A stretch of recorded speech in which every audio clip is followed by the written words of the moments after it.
Assalamualaikum warahmatullahi wabarakatuh. Semoga teman-teman semua selalu diberikan kesehatan, kelancaran dalam setiap urusan, dan dijauhkan dari segala hal yang buruk. Amin. Ya Robbal Alamin. Hari ini saya akan membagikan sebuah kisah yang penuh dengan drama dan pelajaran hidup. Cerita ini bukan hanya menyentuh hati, tapi juga membuka mata kita tentang arti ketulusan dan perjuangan. Tidak perlu berlama-lama lagi, mari kita mulai ceritanya.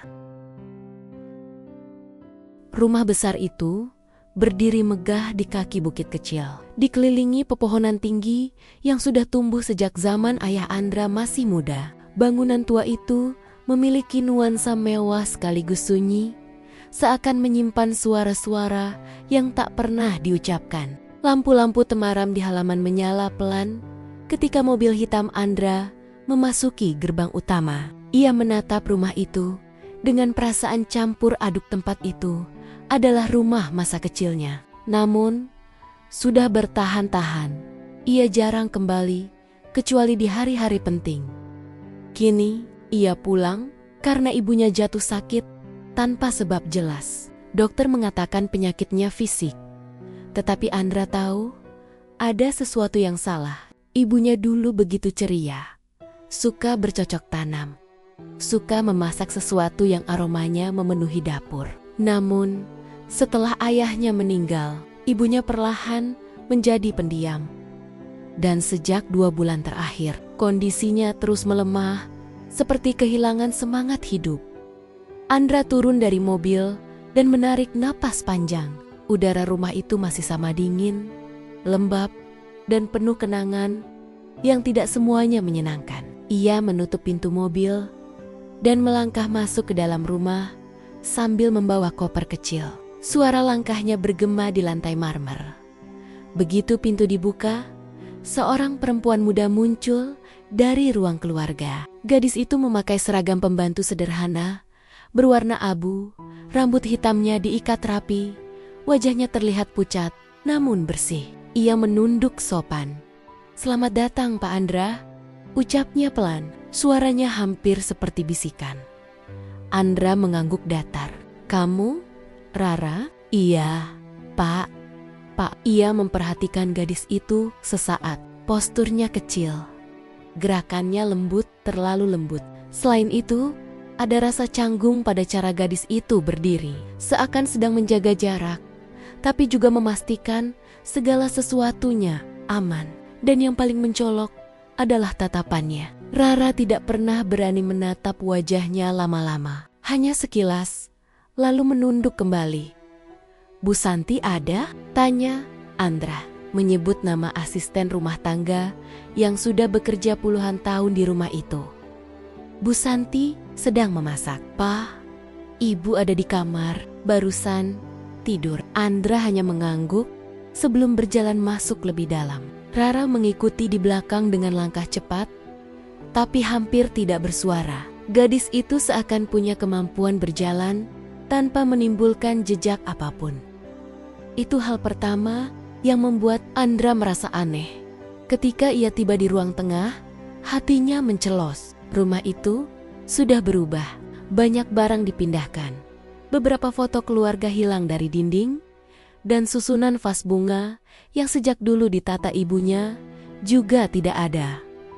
"Kenapa dindingnya kosong?" tanya Andra dengan nada curiga. "Oh, itu atas permintaan ibu, Pak," jawab Rara perlahan. Andra menoleh tajam. "Permintaan ibu?" "Iya, Pak.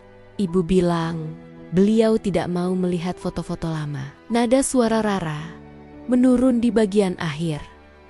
Andra tahu ibunya sensitif sejak kehilangan suami, tapi sampai membongkar semua foto keluarga itu tidak masuk akal. Ia hendak bertanya lebih jauh, namun memutuskan untuk melihat keadaan ibunya terlebih dahulu. Ia menuju kamar utama. Rara sempat ingin menyusul, tetapi Andra mengangkat tangan, memberi isyarat agar gadis itu tidak ikut. Rara mematung, lalu mundur beberapa langkah. Setelah mengetuk pelan, Andra membuka pintu. Kamar itu gelap, tirai ditutup rapat, Lampu kecil di samping ranjang menyala lemah. Ibunya terbaring di atas tempat tidur. Wajahnya tirus, matanya cekung, kulitnya yang dulu berseri kini hampir seperti kertas. Andra mendekat. "Bu." Wanita itu bergerak sedikit dan membuka mata samar-samar. Ketika melihat Andra, sudut bibirnya terangkat tipis. "Andra, kamu pulang." "Bu, kenapa ibu makin lemah? Dokter bilang obatnya sudah cocok. Kenapa malah memburuk?" Ibunya menelan ludah. Suaranya seperti patah-patah. "Mama sering mimpi buruk. Rumah ini terlalu sepi." Andra memegang tangannya. "Aku di sini sekarang. Mama cuma perlu istirahat." Ibunya mengangguk pelan, tetapi matanya bergerak resah seperti sedang memikirkan sesuatu. Sebelum Andra sempat bertanya lebih jauh, wanita itu kembali tertidur. Nafasnya terdengar lemah, tidak stabil. Andra berdiri di tepi ranjang cukup lama sebelum akhirnya keluar dari kamar. Pikirannya penuh tanda tanya. Saat ia menutup pintu, ia melihat Rara berdiri di ujung lorong, memegang nampan kecil berisi termos dan gelas. Gadis itu seperti menunggu Andra selesai. Namun dari cara ia berdiri, Andra merasakan ada kecemasan tersembunyi. "Kamu sering jagain ibu malam-malam?" tanya Andra. "Iya, Pak. Ibu sering bangun tiba-tiba." "Kenapa?" Rara terlihat ragu, menjawab. "Ibu bilang ada suara-suara." Andra mengernyit. "Suara apa?" Seperti orang berjalan atau barang jatuh." Andra tertawa singkat, lebih ke arah kesal daripada lucu. "Itu rumah besar. Wajar banyak suara." Rara menunduk. "Mungkin, Pak, tapi nada suaranya bukan seperti orang yang percaya. Itu lebih seperti orang yang tahu sesuatu tapi tidak berani mengatakannya." Andra merasa dadanya tiba-tiba sesak oleh rasa curiga yang sulit dijelaskan. Gadis itu jelas menyembunyikan sesuatu. Setelah makan malam singkat bersama Bu Santiang panjang lebar, menjelaskan bahwa Rara direkomendasikan oleh tetangganya sebagai pembantu Andra kembali memeriksa keadaan rumah. Ia berjalan ke ruang CCTV yang terletak di dekat dapur. Monitor-monitor itu menyala, tetapi sebagian menunjukkan layar hitam. "Kenapa banyak yang mati?" tanya Andra. Bu Santi menghela napas. "Aneh, Pak. Sejak 2 minggu ini suka mati sendiri." Andra mengetuk layar. "Kapan terakhir diperiksa?" 3 hari lalu, Pak. Tapi sering banget rusak. Teknisi bilang gak ada masalah, tapi tetap mati." "Siapa yang sering ada di sekitar ruang CCTV?" "Ya, cuma saya. Paling Rara kalau bersih-bersih." Nama itu muncul lagi. Rara. Andra tidak tahu kenapa, tapi setiap sesuatu yang aneh terjadi, Rara selalu berada di sekitar lokasi. Seolah keberadaan gadis itu terhubung dengan semua hal janggal di rumah. Setelah Bu Santi kembali ke dapur, Andra duduk sendiri di depan layar CCTV. Ia mengamati rekaman beberapa jam ke belakang. Sebagian besar benar-benar kosong. Tidak ada kejadian mencurigakan. Namun, pada pukul 2 dini hari, ada satu rekaman yang membuatnya mendekatkan wajah ke layar. Rara berjalan melewati lorong menuju kamar ibunya. Gerakannya pelan, hampir seperti mengendap. Ia membawa sesuatu di tangannya, seperti botol kecil. Namun sebelum kamera merekam lebih jelas, layar tiba-tiba gelap dan mati. Tepat di saat itu, Andra bergumam. Ia mengulang rekaman. Hasilnya sama. Kamera mati tepat beberapa detik setelah Rara muncul.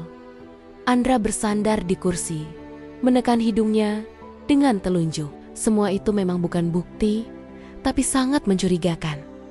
Ia tidak ingin menuduh sembarangan, tetapi insting seorang CEO yang terbiasa menghadapi tipu muslihat dalam bisnis memberi tanda bahaya. Ada sesuatu di rumah ini yang tidak beres, dan semuanya dimulai sejak kedatangan Rara.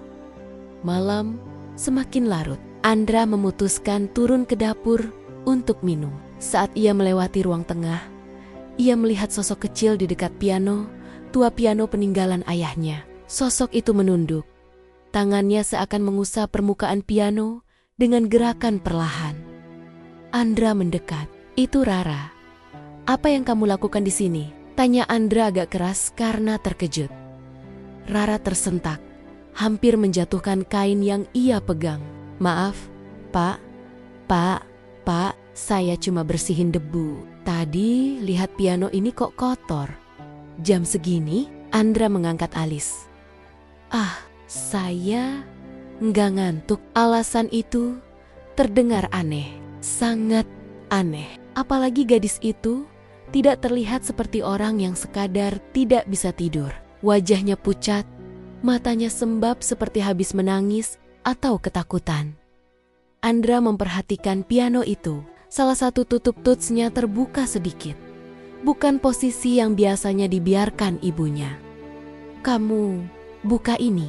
tanya Andra sambil menunjuk.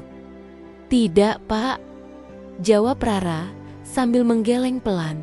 "Siapa yang buka?" Saya tidak tahu." Andra memperhatikan Rara lebih lama. Gadis itu kelihatan ingin menjauh, tapi juga takut untuk pergi. Ada ketegangan yang sulit dijelaskan di wajahnya. Akhirnya Andra berkata dingin, "Sudah, tidur sana." Rara mengangguk cepat dan berjalan pergi dengan langkah kecil. Yang bikin Andra merinding adalah cara gadis itu berjalan cepat, seolah berusaha kabur dari sesuatu bukan dari Andra, tapi dari ruangan itu sendiri. Setelah Rara menghilang, Andra menutup-tutup tuts piano. Suara klik kecil terdengar. Ia menepuk debu di tangannya dan memutuskan kembali ke kamarnya. Namun baru beberapa langkah, ia mendengar bunyi tok dari arah piano, seperti seseorang sedang menekan tutsnya pelan. Andra berhenti, tenggorokannya menelan ludah. Ia tidak bodoh. Ia sudah dewasa, sering lembur sendirian di gedung tinggi, tidak takut gelap, tidak percaya hal mistis, tapi suara itu, ia menoleh perlahan. Rumah sunyi, piano tertutup, tidak ada siapa-siapa. Andra memicingkan mata, mungkin kayunya mengembang, gumamnya. Berusaha logis, ia melangkah pergi dan saat itu juga, suara tok kecil terdengar sekali lagi dari arah piano. Ia berhenti lagi, bahunya menegang. Namun kali ini, ia memilih tidak menoleh. Ia hanya berjalan cepat ke kamarnya, menutup pintu, dan bersandar pada dinding sambil menarik napas panjang. Pikirannya kacau. Tapi bukan karena suara itu saja. Karena saat ia hendak melangkah masuk ke kamar tadi, ia menoleh ke lorong panjang dan melihat Rara berdiri di ujung lorong. Wajahnya mengarah ke bawah, rambutnya menutupi sebagian pipinya. Dan yang membuat Andra merinding adalah ekspresi Rara. Ia terlihat sangat ketakutan, seperti melihat sesuatu di belakang Andra. Tapi saat Andra menoleh, tidak ada apa-apa. Setelah itu, Rara langsung berbalik dan berlari kecil masuk ke kamarnya. Andra mencoba tidur, tapi matanya sulit terpejam. Banyak hal berputar di kepalanya. Ibunya yang makin lemah, CCTV rusak, suara-suara aneh, piano yang bergerak sendiri, dan Rara, gadis misterius yang selalu berada di sekitar kejadian-kejadian aneh itu. Namun yang paling mengganggu adalah tatapan Rara tadi, seakan ia melihat sesuatu yang Andra sendiri tidak bisa lihat. Andra berguling, menutup selimut, menutup mata, tapi dalam hati, ia sudah membuat keputusan diam-diam. Ia akan mengawasi Rara. Ia akan mencari tahu apa yang disembunyikan gadis itu. Dan ia berjanji, apapun rahasia yang tersimpan dalam rumah tua itu, ia akan mengungkapnya. Malam pertama Andra kembali ke rumah, ternyata jauh lebih tidak tenang dari dugaannya. Meski tubuhnya lelah, pikirannya tidak mau berhenti bekerja. Suara-suara kecil dari arah lantai bawah, bayangan di lorong, ekspresi aneh, Rara, semuanya seperti menempel di kepalanya, membuat ia sulit memejamkan mata.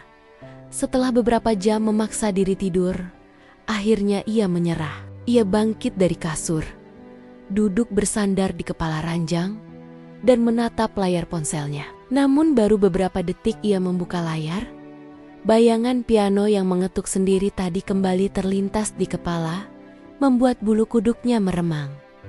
"Apa aku cuma kecapekan?" gumamnya pada diri sendiri. Ia menepuk wajahnya 2 kali, mencoba menghilangkan rasa tak nyaman itu.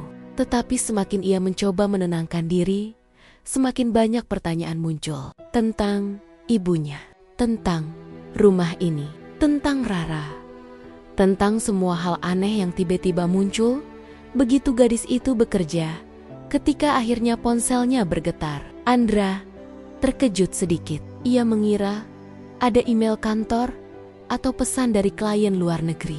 Namun yang muncul justru notifikasi dari nomor tak dikenal. Isinya hanya 1 kalimat, "Dia melihatmu." Andra terpaku, jarinya berhenti bergerak.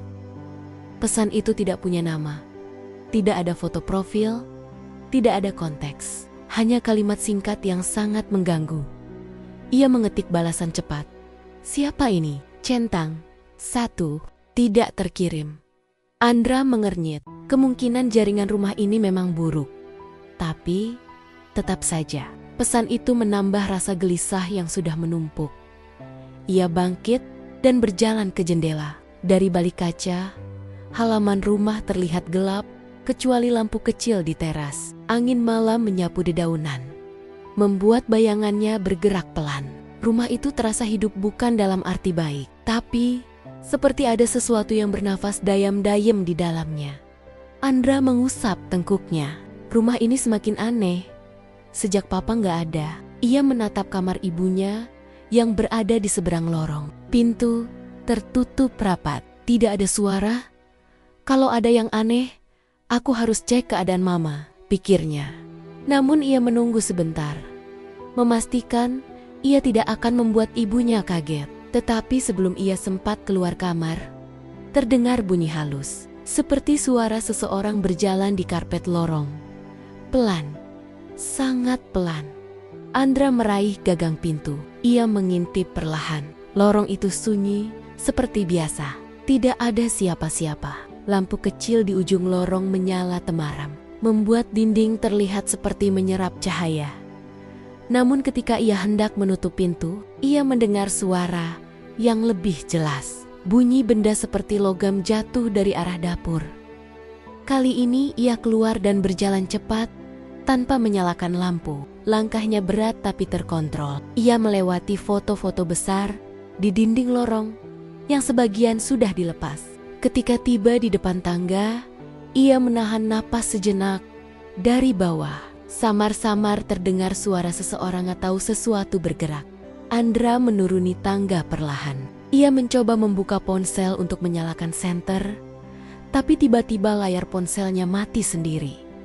Baterainya penuh, tidak mungkin mati tiba-tiba. Serius, desis Andra.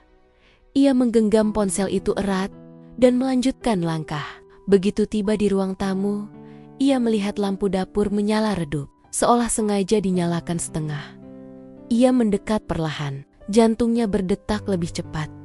Saat ia sampai di pintu dapur, ia melihat seseorang berdiri membelakanginya, kecil, ramping, dengan rambut diikat rapi. Itu Rara.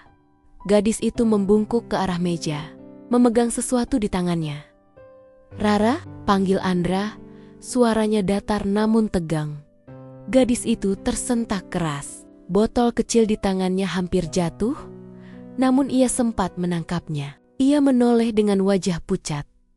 "Papa Andra?" Kaget saya. Ia menunduk cepat. "Saya kira semua sudah tidur." Aku dengar suara dari dapur. "Kamu ngapain di sini jam segini?" Rara terlihat bingung menjawab. Ia mengerjap, lalu berkata pelan, "Saya hanya menyeduh teh herbal buat ibu. Jam 2 pagi, ibu sering bangun malam. Biasanya minta hangat-hangat." Andra mendekat. Ia memperhatikan botol kecil yang Rara pegang. Warna cairannya agak kekuningan, tidak seperti teh atau madu. "Itu apa?" tanya Andra datar. Rara menggenggam botol itu lebih erat. obat herbal dari kampung. Pak, ibu bilang dulu sering minum ini waktu masih muda. Dari kampung? Andra mengangkat alis. Kamu yang kasih? Rara menggeleng cepat. Ibu yang minta? Pak, jawaban itu membuat Andra terdiam sejenak. Ada ketidaksesuaian di sana. Ibunya tidak pernah suka ramuan herbal. Ia selalu percaya pada dokter dan obat kimia. Kenapa sekarang minta hal-hal seperti itu? Andra menghela napas dan memutuskan mundur beberapa langkah. Sudah, simpan dulu. Aku yang lihat ibu. Rara menggigit bibirnya. Maaf pak. Tadi ibu baru saja tidur lagi. Kalau dibangunkan sekarang, nanti aku bilang aku yang lihat. Nada Andra naik sedikit. Rara langsung menunduk lebih dalam. Baik, Pak. Andra meninggalkan dapur dan naik ke lantai atas. Membuka pintu kamar ibunya pelan. Wanita itu masih tidur. Tubuhnya agak berkeringat. Napasnya tidak teratur. Ia merapikan selimut ibunya, lalu duduk beberapa menit. Tidak ada alasan untuk mencurigai hal buruk, tapi firasatnya tetap tidak enak. Setelah memastikan ibunya baik-baik saja, Andra keluar kamar. Lorong kembali sunyi. Lampu-lampu redup memberikan kesan seolah rumah itu bernapas. Ia hendak kembali ke kamar ketika suara klik kecil terdengar dari arah ruang tengah. Seperti suara pintu lemari ditutup pelan. Andra memutar langkah. Ia berjalan ke ruang tengah. Lampu ruangan itu tidak menyala, tetapi cahaya dari lorong cukup membuat beberapa sudut terlihat samar. Tidak ada siapapun. Tidak ada pintu lemari terbuka. Tidak ada barang jatuh. Namun saat ia berbalik, ia menyadari sesuatu yang membuat jantungnya berhenti sesaat. Piano tua itu, yang sudah ia tutup rapat sebelum tidur, kini tutup tutsnya sedikit terbuka. Ia memicingkan mata, mendekat perlahan. Tiba-tiba terdengar suara langkah dari belakangnya. Refleks, Andra menoleh cepat. Di ujung lorong, sekali lagi, Rara berdiri. Kali ini terlihat lebih pucat dari sebelumnya. Seolah habis melihat sesuatu yang sangat menyeramkan. Andra menahan napas. Rara, kamu ngapain? Rara menggeleng perlahan. Suaranya terbata. Pak, jangan dekat-dekat piano itu. Andra membeku. Kenapa? Karena ia menelan ludah keras. Ibu melarang siapapun menyentuhnya setelah kejadian tempo hari. Kejadian apa? Rara tidak menjawab. Matanya hanya terarah ke piano, seolah benda itu hidup. Andra benar-benar merasa merinding. Ini sudah terlalu aneh. Ketika ia hendak mendekati Rara, lampu lorong tiba-tiba berkedip. Sekali, dua kali, lalu mati selama 1 detik sebelum menyala lagi. Dan saat lampu kembali menyala, Rara sudah tidak ada di sana. Rara, Andra memanggil. Tidak ada jawaban. Ia melangkah cepat ke arah lorong. Namun begitu tiba di sana, lorong kosong. Tidak ada pintu terbuka, tidak ada suara langkah menjauh. Seolah gadis itu menghilang begitu saja. Andra mengusap wajahnya. Oke, ini mulai tidak masuk akal. Ia kembali ke kamar sambil membawa semua rasa gelisah yang semakin memadat di kepalanya. Ketika ia merebahkan diri, ia memutuskan bahwa mulai besok pagi ia akan mengawasi Rara lebih ketat. Tidak peduli gadis itu terlihat polos atau tidak berbahaya, Andra tidak percaya kebetulan sebanyak itu. Keesokan paginya, setelah sarapan singkat yang hambar, karena pikirannya masih kacau, Andra duduk di ruang kerjanya dan membuka laptop. Namun, sebelum ia mulai bekerja, terdengar suara pesan masuk. Notifikasi WhatsApp. Andra mengangkat ponsel. Jantungnya berdebar. Pesan itu dari nomor tak dikenal lagi. Ibumu butuh kamu. Ada sesuatu yang dia sembunyikan. Andra langsung berdiri. Ia mengetik cepat. Siapa kamu? Kalau kamu tahu sesuatu, bicara. Pesan masuk lagi. Aku tidak bisa bicara sekarang. Dia ada di rumah itu. Siapa dia? Pesan ketiga masuk. Yang kamu cari. yang kamu curigai, yang kamu pikir Rara lakukan. Andra membaca pesan itu 3 kali. Nafasnya memburu. Jawab, tulisnya, namun balasan tidak datang lagi. Andra menatap ponselnya lama. Tubuhnya tiba-tiba terasa dingin. Kalimat dalam pesan itu seolah mengkonfirmasi ketakutannya selama ini. Bukan hanya obat yang hilang atau CCTV mati. Ada seseorang atau sesuatu di rumah itu. Dan bukan Rara, tapi seseorang yang mungkin justru lebih dekat dari yang ia kira. Pikirannya berputar-putar. Ia duduk kembali, namun tidak bisa fokus. Ia menatap lorong dari balik pintu ruang kerja yang terbuka sedikit. Rumah itu terasa seperti dia mengawasi. Tiba-tiba terdengar suara gaduh dari dapur bunyi. Barang terjatuh keras. Andra berlari ke dapur. Ia mengira Rara mungkin terjatuh atau menjatuhkan piring. Namun ketika ia sampai, ia melihat Bu Santi memegang dada sambil wajahnya tegang. Bu Santi, kenapa? Bu Santi menunjuk ke lantai. Panci besar jatuh dan mengguling. Tadi saya lagi masak, Pak, tapi tiba-tiba ada yang dorong meja ini. Padahal saya sendiri dorong. Siapa? Saya nggak lihat siapa-siapa. Andra menoleh. Rara berdiri di sudut dapur sambil memegang piring. Wajahnya pucat. Rara, kamu di sini dari tadi? Iya, Pak. Kamu lihat sesuatu? Rara membuka mulut, namun tidak ada suara keluar. Lalu akhirnya ia menggeleng pelan. Tidak, Pak. Andra tahu gadis itu berbohong.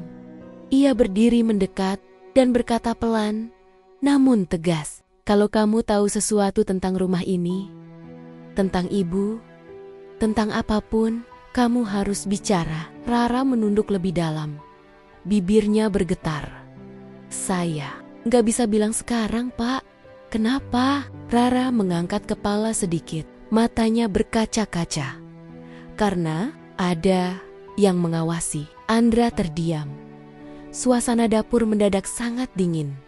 Dan sebelum ia sempat bertanya lebih jauh, ponsel di saku Rara bergetar. Rara tampak kaget. Ia buru-buru mengeluarkan ponsel dan melihat layarnya. Wajahnya mendadak berubah putih, seperti kertas. Ponselnya jatuh ke lantai dan layar retak. Andra mengambil ponsel itu. Layar yang retak menampilkan pesan terakhir yang muncul sebelum Rara menjatuhkannya. Pesan itu seperti ancaman. Isinya hanya 4 kata, tapi cukup membuat udara di dapur menjadi sangat tegang. Jangan bilang ke Andra, dan itu dikirim. Tepat ketika Rara hendak bicara, Andra merasakan sesuatu yang tidak bisa dijelaskan, merayap ke punggungnya. Ada seseorang dalam rumah ini, seseorang yang tahu gerak-gerik mereka, seseorang yang memantau, seseorang yang mengendalikan ketakutan Rara.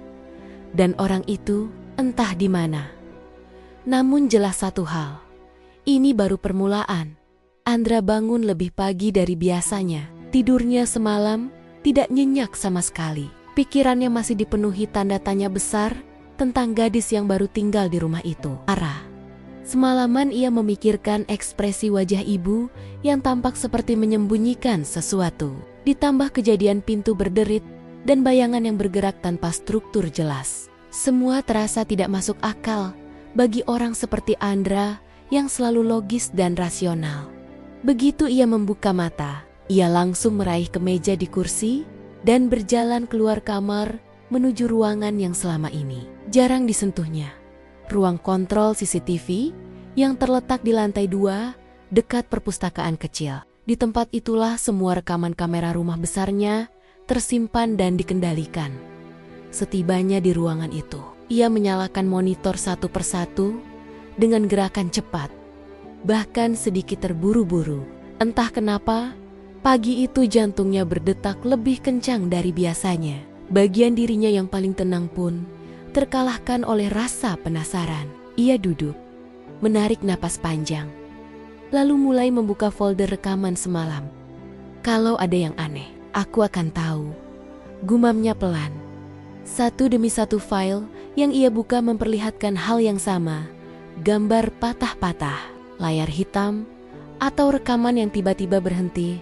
Selama beberapa detik kemudian, lanjut lagi, seolah tidak ada apa-apa. Andra memicingkan mata, merapatkan tubuhnya ke monitor, dan memundurkan rekaman beberapa kali. Ia bahkan berpikir mungkin ada masalah teknis. Tapi ia tahu CCTV rumah itu dipasang oleh teknisi profesional. Mustahil semuanya rusak tepat di jam yang sama, beberapa malam berturut-turut, apalagi hanya pada jam-jam tertentu. Hingga akhirnya ia menemukan satu video yang masih utuh, meskipun tidak lengkap. Rekaman itu terekam hanya setengah, seolah sistem mendadak hidup kembali, lalu mati lagi. Namun, meski begitu, justru rekaman itulah yang membuat Andra merasa seluruh tubuhnya merinding. Video itu memperlihatkan Rara, gadis itu sedang berdiri di depan pintu kamar ibunya pada tengah malam. Ia berdiri dengan punggung membungkuk sedikit. Tangan kirinya memegang sesuatu seperti mangkuk kecil, sementara tangan kanannya menempel di dada, seolah menahan degup jantungnya sendiri. Wajahnya pucat, matanya tampak melebar, seperti habis melihat sesuatu yang sangat menakutkan.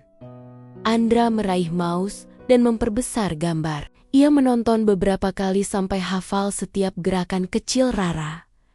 Tetapi bukan itu yang membuat lehernya terasa dingin. Di belakang Rara, tepat di ujung lorong, terlihat bayangan seseorang. Samar, tidak jelas, tapi bentuknya tinggi dan bergerak cepat, bukan seperti manusia berjalan biasa. Bayangan itu melewati lorong menuju arah gudang bawah tanah. Andra menelan ludahnya pelan. Bulu kuduknya berdiri. Ia memundurkan rekaman.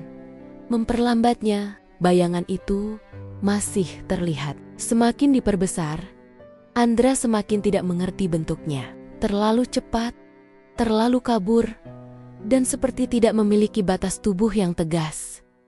Andra, ia berbisik, menyebut namanya sendiri, seolah mencoba menenangkan diri. Apa yang sebenarnya terjadi di rumah ini? Ia tidak percaya pada hal-hal aneh, apalagi mistis. Baginya, semua bisa dijelaskan dengan logika. Tapi, apapun itu tadi, tidak masuk dalam kategori logika manapun.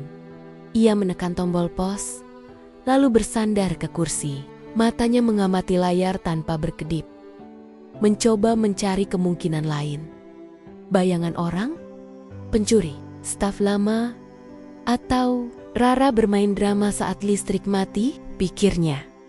Namun, semakin lama ia menonton ulang, semakin jelas satu hal. Rara ketakutan sungguhan. Ia bukan terlihat pura-pura. Andra, kamu gak boleh langsung percaya begitu aja, katanya pada diri sendiri.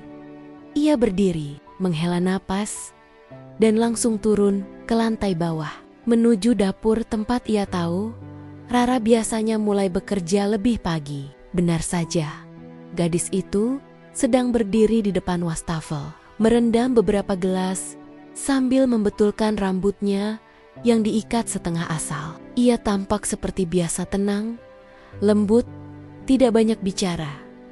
Andra memerhatikannya dari ambang pintu beberapa detik, sebelum akhirnya ia melangkah masuk dan berbicara dengan nada yang lebih tegas dari yang ia rencanakan. Rara, gadis itu, tersentak kecil, lalu berbalik. Ia menunduk cepat, seperti selalu, tidak berani menatap mata Andra lama-lama. Iya mas, suaranya kecil, hampir hilang. Kita bicara sebentar. Rara mengangguk pelan. Andra memberi isyarat agar ia berdiri di dekat meja makan, sedikit jauh dari dapur. Andra menarik kursi, namun ia sendiri tidak duduk. Ia lebih suka berdiri, memberi tekanan, membuat suasana terasa serius. Ia menyilangkan tangan. Aku lihat CCTV semalam. Rara menegakkan tubuhnya sedikit, tapi matanya langsung bergerak gelisah. Andra memperhatikan itu. Ia ingat jelas rekaman di mana Rara tampak berdiri ketakutan di depan kamar ibunya. Ada sesuatu yang mau kamu jelaskan? Tanya Andra. Jelaskan. Apa? Ja. Mas, Rara bertanya balik dengan suara gemetar. Kamu ada di depan kamar ibu tengah malam. Kenapa? Dan kenapa kamu terlihat seperti takut setengah mati? Rara menatap lantai. Variasi napasnya berubah. Andra bisa melihat tangan Rara mulai saling menggenggam satu sama lain. Gadis itu seperti menimbang sesuatu di kepalanya. Setelah beberapa detik hening yang terasa lama, ia menggeleng pelan. Saya cuma melakukan apa yang diminta ibu. Jawaban itu membuat Andra langsung mendengus kesal. Apa yang diminta ibu? Ibu hampir tidak bisa bicara jelas sekarang. Ibu juga tidak pernah memanggil siapapun malam-malam. Jangan bohong. Rara terdiam. Wajahnya tetap menunduk. Andra memperhatikan rahang gadis itu sedikit bergerak, seperti menahan sesuatu untuk tidak keluar. Kamu lihat sesuatu malam itu? Tanya Andra lagi. Lebih menekan. Rara sekali lagi menggeleng. Andra semakin geram. Ia tidak suka dibohongi. Jadi kamu bilang semua di rekaman itu normal. Kamu berdiri lama di depan pintu. Ketakutan. Itu normal. Rara menggigit bibir bawahnya. Napasnya pendek. Mas, saya nggak berani bilang apapun. Tapi saya cuma ngikutin ibu. Itu saja. Andra benar-benar kesal sekarang. Jangan ulangi itu. Ibu tidak menyuruh kamu apapun. Ibu bahkan tidak bisa memanggil namamu dengan jelas. Hening, Rara tidak membalas. Tubuhnya tampak makin mengecil, makin menunduk. Seperti sedang memeluk dirinya sendiri tanpa gerakan. Andra menatapnya lama. Sebelum akhirnya ia memutar badannya hendak pergi. Tetapi sebelum ia melangkah, ia bertanya satu hal lagi yang sejak tadi menekan kepalanya. Kamu tahu tidak, ada bayangan orang lewat menuju gudang bawah tanah waktu kamu berdiri di depan kamar ibu? Rara langsung menegang. Reaksi itu bukan reaksi orang yang tidak tahu apa-apa. Bahunya naik turun cepat, napasnya seperti tertahan di tenggorokan. Matanya bergerak jerak gugup. Andra memperhatikan semuanya tanpa melewatkan satu detail pun. Kamu tahu sesuatu kan? Andra mendekat. Suaranya rendah namun tegas. Kamu lihat ada orang lain di rumah ini? Kali ini Rara tidak menjawab. Bahkan ia tampak lebih takut daripada di rekaman CCTV.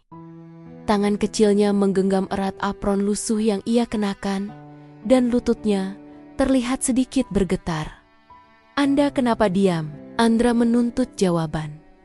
Rara hanya menggeleng lagi, tapi kali ini gerakannya cepat, panik, dan tidak terkendali, bukan tenang seperti biasanya. Tidak ada siapa-siapa. Tidak ada. Tidak ada. Suaranya hampir berbisik, seperti berusaha meyakinkan dirinya sendiri. Bukan Andra. Andra merasakan perutnya terasa kosong, campuran antara kesal, takut, dan tidak paham. Ada sesuatu yang jelas ditutupi gadis itu. Sesuatu yang besar. Dan semakin Andra menekan, semakin Rara terlihat seperti ingin lari. Bukan karena bersalah, tapi karena ketakutan yang nyata. Andra mundur satu langkah, mengambil jarak, mencoba mengatur emosi. Ia ingin marah, tapi ia juga sadar gadis itu mungkin benar-benar takut. Takut pada apa? Ia belum tahu. Setelah beberapa detik, Andra akhirnya mengambil satu keputusan. Mulai malam ini, aku yang akan mengawasi langsung. Katanya dingin. Kalau kamu melakukan hal mencurigakan, satu saja, aku akan mengusirmu. Rara hanya mengangguk pelan. Tapi Andra melihat air mata bening muncul di sudut matanya yang tertunduk. Ia tidak berani mengusapnya. Ia hanya diam, menahan semuanya. Andra berjalan keluar tanpa menoleh lagi. Sepanjang hari itu, pikirannya tidak bisa tenang.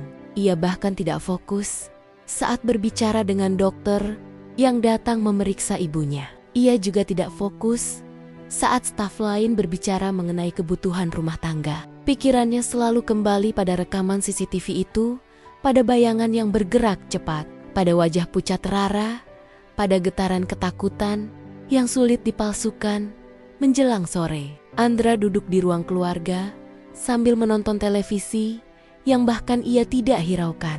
Pikirannya hanya pada malam nanti. Ia berniat berjaga. Tidak peduli seberapa mengantuk dirinya. Ia harus tahu apa yang terjadi dalam rumah itu. Ketika matahari terbenam dan lampu rumah menyala satu persatu, Andra semakin gelisah. Ia memperhatikan Rara dengan seksama saat gadis itu menyiapkan makan malam, menyajikan makanan untuk ibu, dan membereskan meja makan. Tidak ada yang aneh. Rara bergerak seperti biasa, tenang, teratur, tidak bicara kecuali ditanya. Tapi entah kenapa, suasana sekelilingnya terasa berat. Seperti ada udara dingin yang mengikuti gadis itu kemanapun ia pergi. Saat malam semakin larut, Andra menyiapkan dirinya. Ia berdiri di dekat tangga, memakai hoodie hitam untuk menyamarkan dirinya jika lampu mati seperti malam-malam sebelumnya. Ia mematikan suara ponsel dan menyimpan senter kecil di sakunya. Ia menunggu hingga pukul 11. Waktunya semua orang di rumah mulai berdiam diri. Rara masuk ke kamarnya yang kecil di belakang dapur. Andra mendengar bunyi pintu pelan. Ia menunggu, tidak bergerak dari posisinya. Pukul 11:10. Tidak ada apa-apa. 11 Messi Henning. Hingga pada pukul 11:32, Andra mendengar suara langkah kecil di lorong lantai atas. Andra langsung menegakkan tubuhnya. Suara itu bukan datang dari kamar Rara, juga bukan dari kamar ibunya.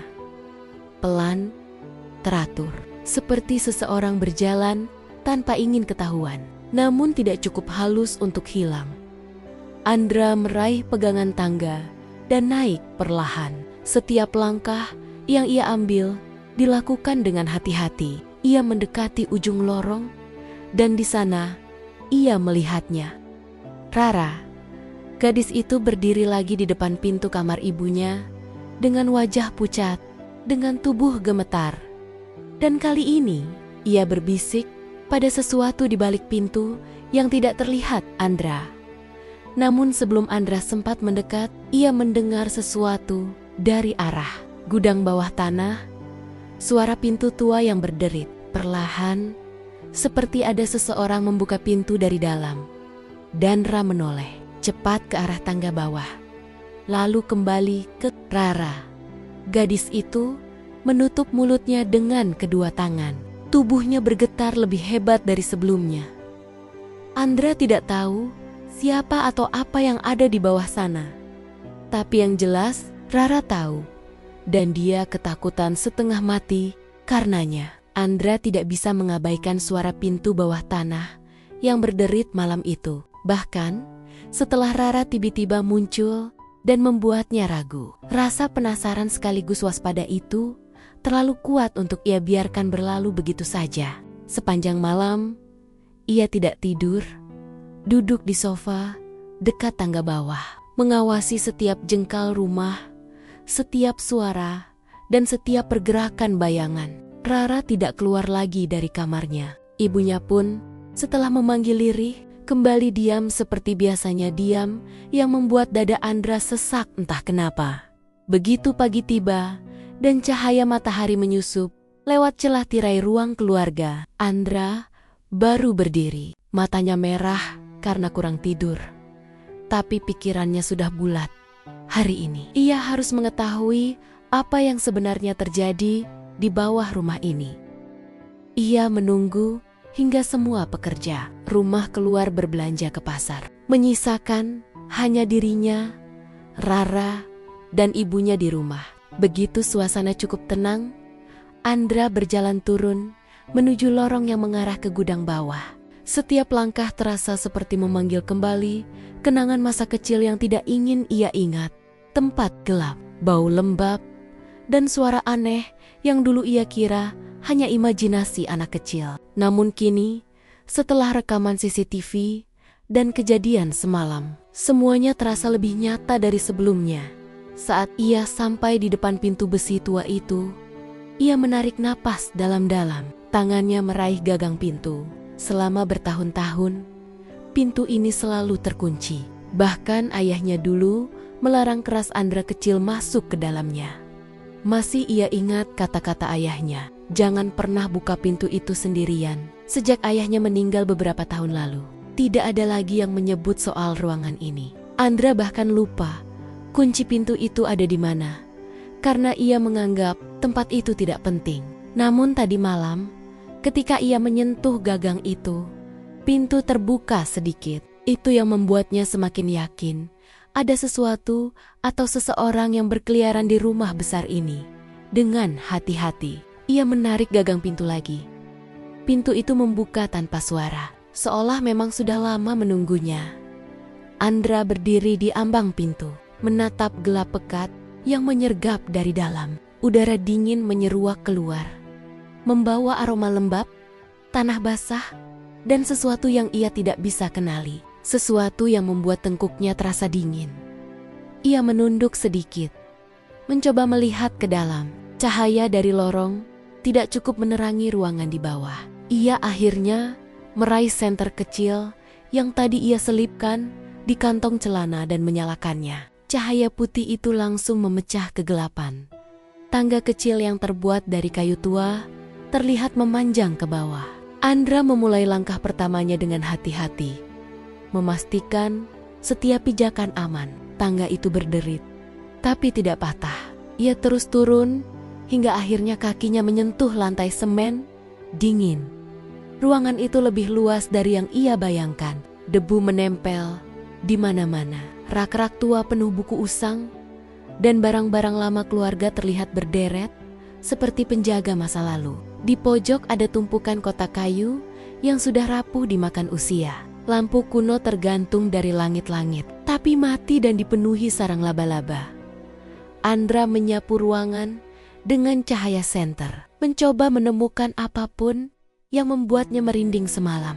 Tidak ada gerakan, tidak ada suara, tidak ada bayangan mencurigakan.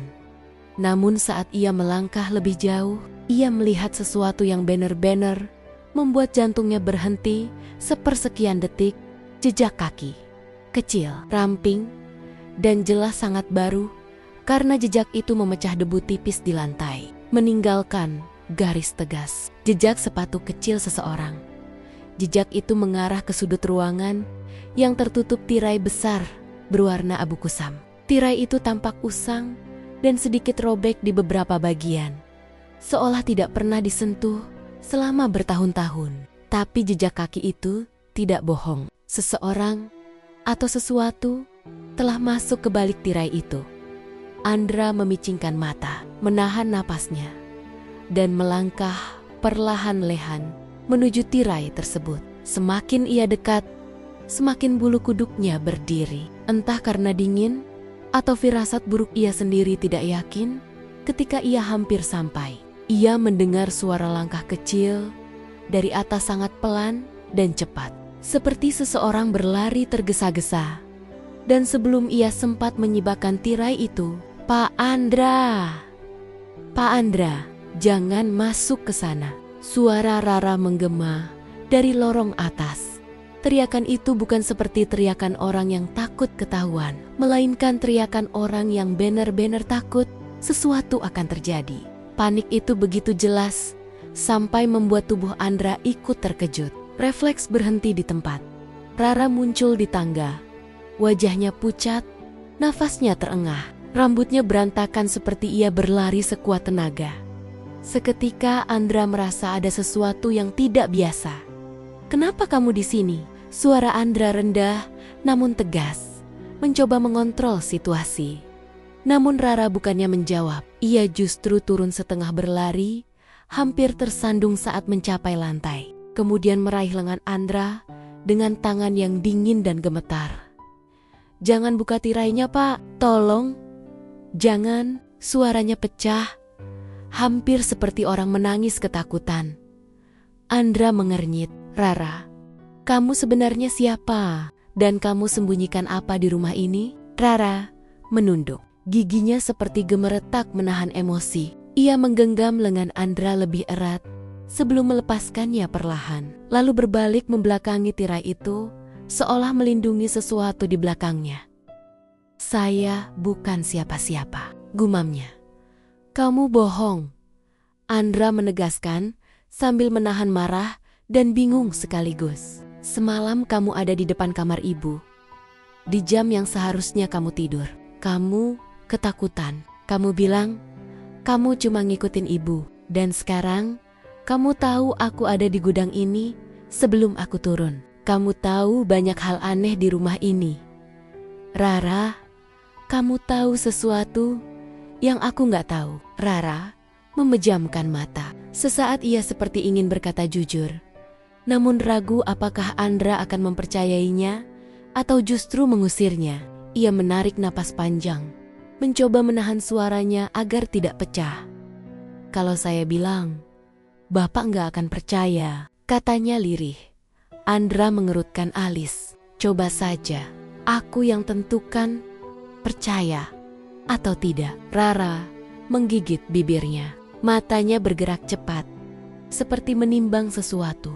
Lalu ia menatap tirai itu dengan tatapan yang tidak pernah Andra lihat. Sebelumnya campuran takut, sedih, dan seolah menyimpan memori yang berat. Namun sebelum Rara sempat membuka mulut untuk menjelaskan, suara lirih dari lantai atas terdengar.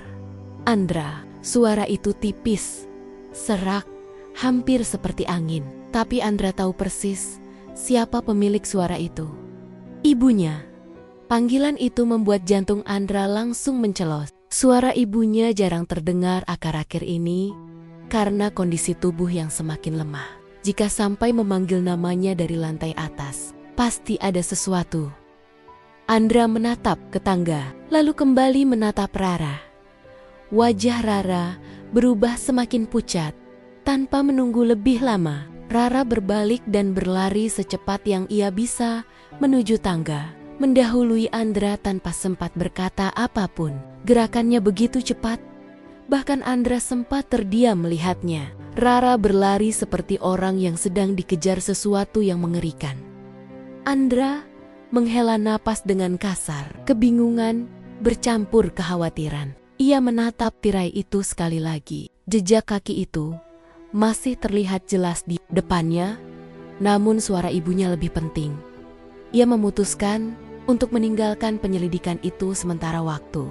Ia mematikan senter, naik tangga, dan menutup pintu besi ruang bawah tanah sebelum menguncinya kembali.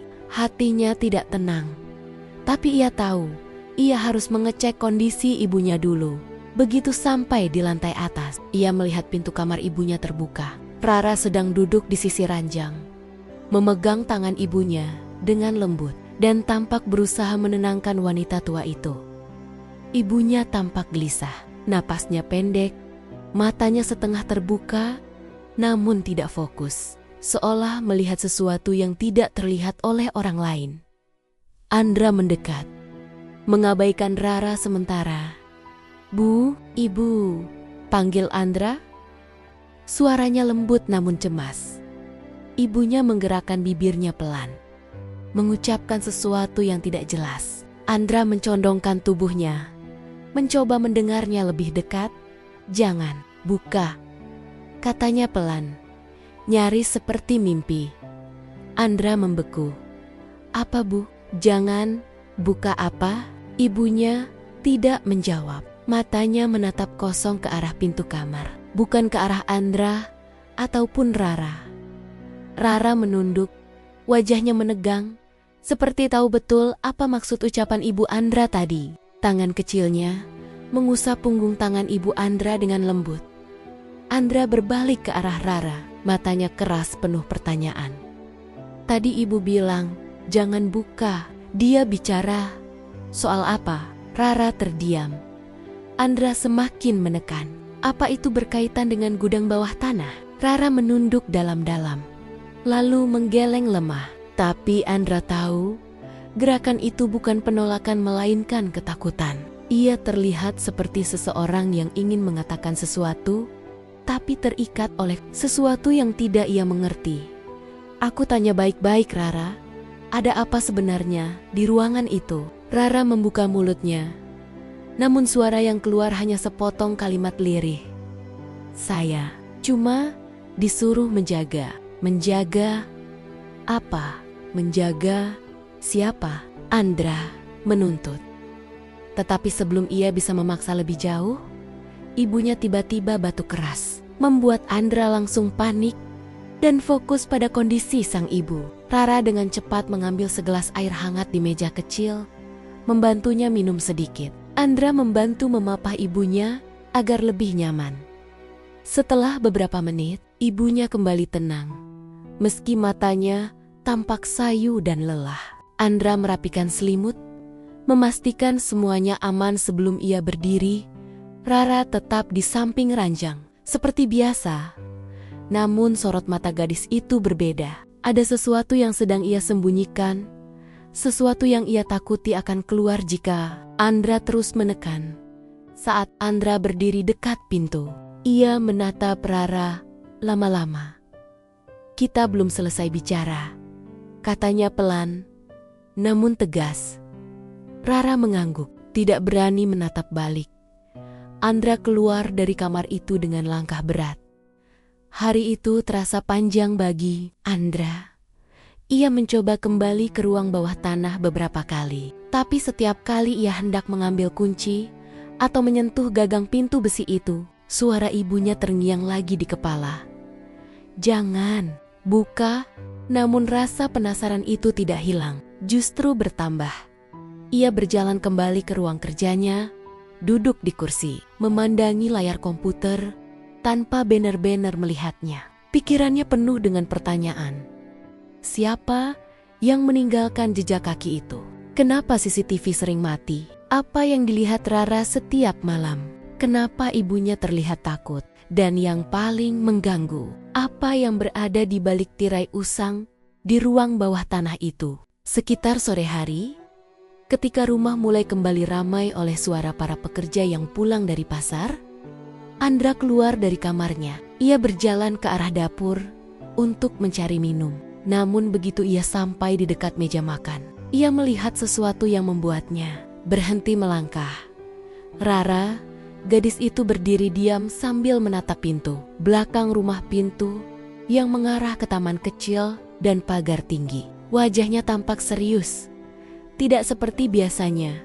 Ia berdiri terlalu lama, seolah sedang menunggu sesuatu atau seseorang. Andra memperhatikan dari kejauhan, tidak ingin membuat suara. Tiba-tiba Rara berbisik sangat pelan, begitu pelan sampai Andra harus benar-benar fokus untuk menangkapnya. "Jangan datang lagi, tolong." Andra langsung merinding. Ia melangkah keluar dari tempat persembunyiannya. Rara terkejut, tubuhnya langsung menegang seperti tersambar petir. "Rara, kamu bicara sama siapa?" Rara kembali menunduk, kali ini lebih cepat dari biasanya. Tangannya panik, meremas apron di dadanya. "Tidak, saya cuma..." "Kamu bicara sama siapa?" ulang Andra. Lebih tajam, Rara menggigit bibir bawahnya. Matanya mulai berair. Ia terlihat seperti seseorang yang sudah terpojok dan tidak punya pilihan. Saya cuma takut, Pak. Ada hal yang Bapak belum tahu." Andra mendekat satu langkah. "Apa hal itu?" Rara membuka mulutnya, tapi sebelum satu kata pun keluar, brok, suara keras datang dari bawah tanah. Seperti sesuatu jatuh dan menghantam lantai. Andra dan Rara terdiam. Rumah besar itu hening beberapa detik. Sebelum Rara berbisik tanpa sadar, "Dia bangun." Andra merasakan jantungnya berhenti.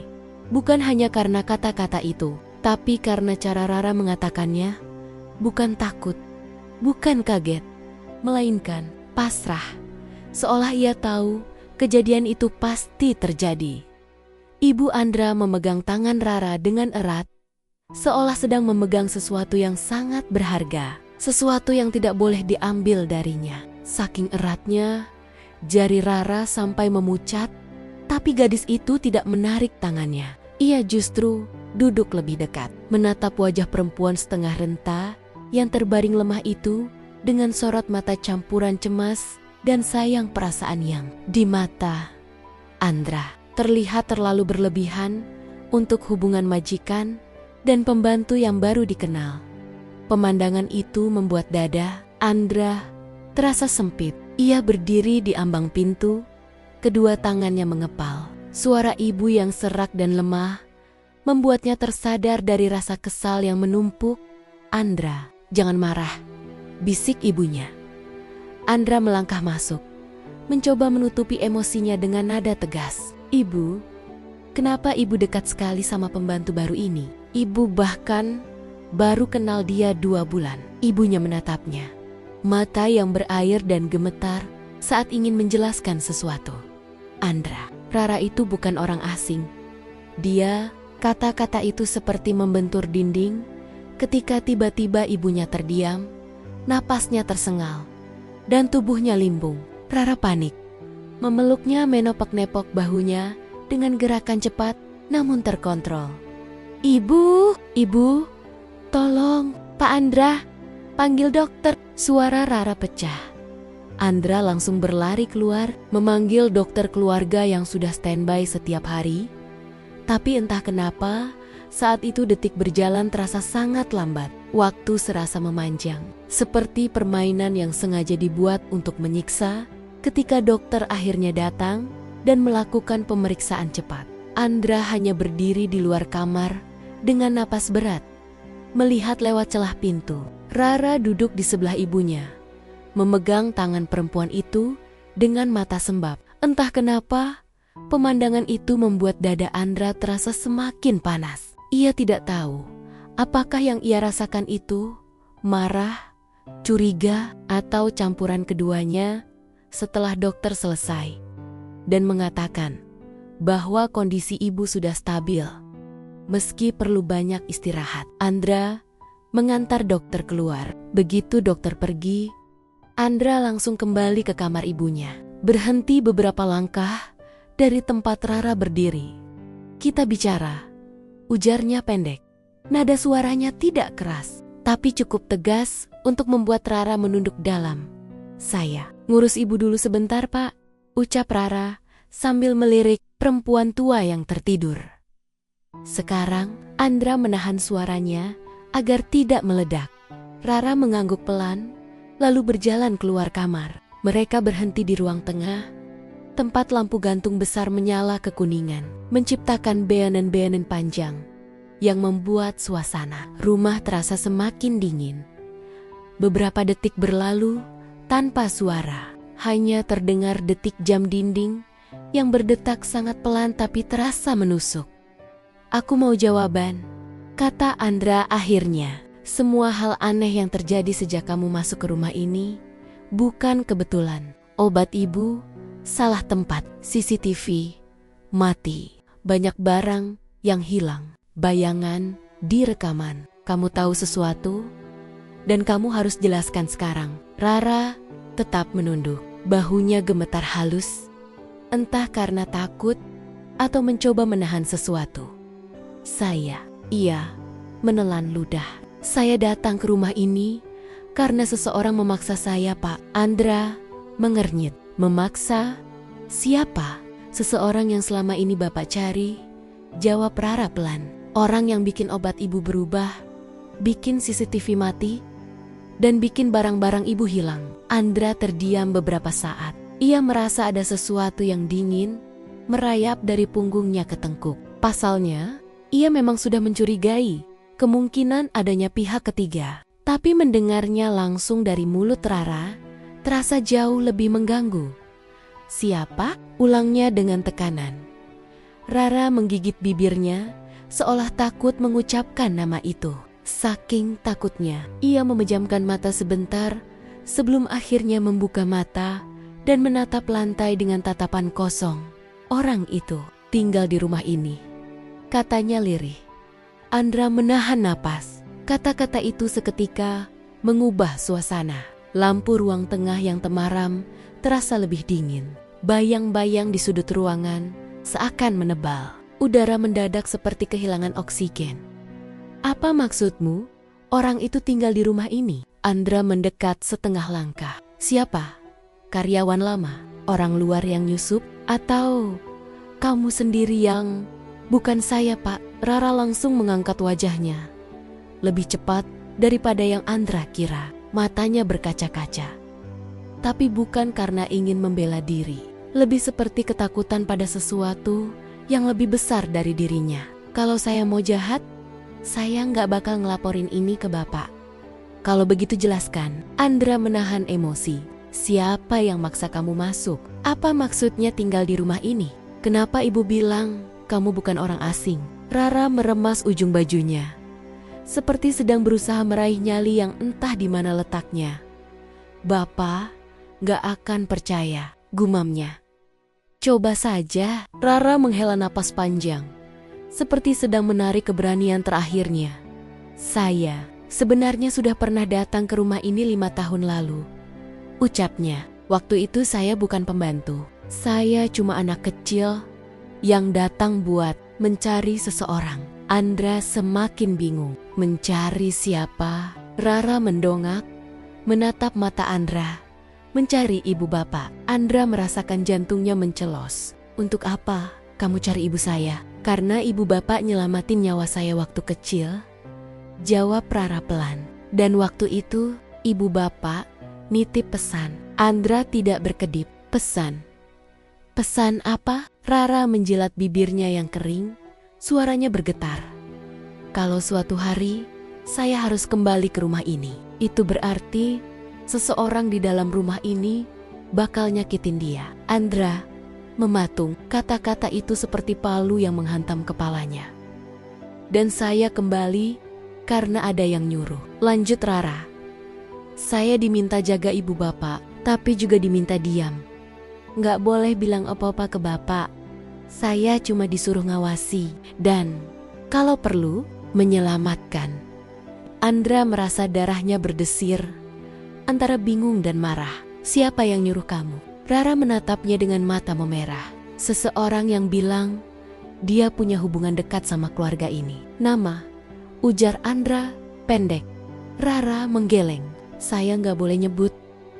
Rara, suara Andra meninggi. Kalau kamu terus menutup-nutupi, saya nggak bisa bantu. Ibu saya dalam bahaya. Dan kamu tahu sesuatu. Rara akhirnya menunduk. Air mata jatuh tanpa suara. Saya nggak bisa bilang namanya, tapi saya bisa bilang ciri-cirinya. Ucapnya pelan. Orang itu tinggi, suaranya berat, dan dia tahu semua sudut rumah ini seperti dia yang bangun rumah ini. Andra merasakan tubuhnya menegang, tinggi, suara berat. Kenal rumah ini, itu bukan karyawan, bukan satpam lama, bukan supir, bahkan bukan saudara jauh. Hanya ada beberapa orang yang memenuhi ciri itu.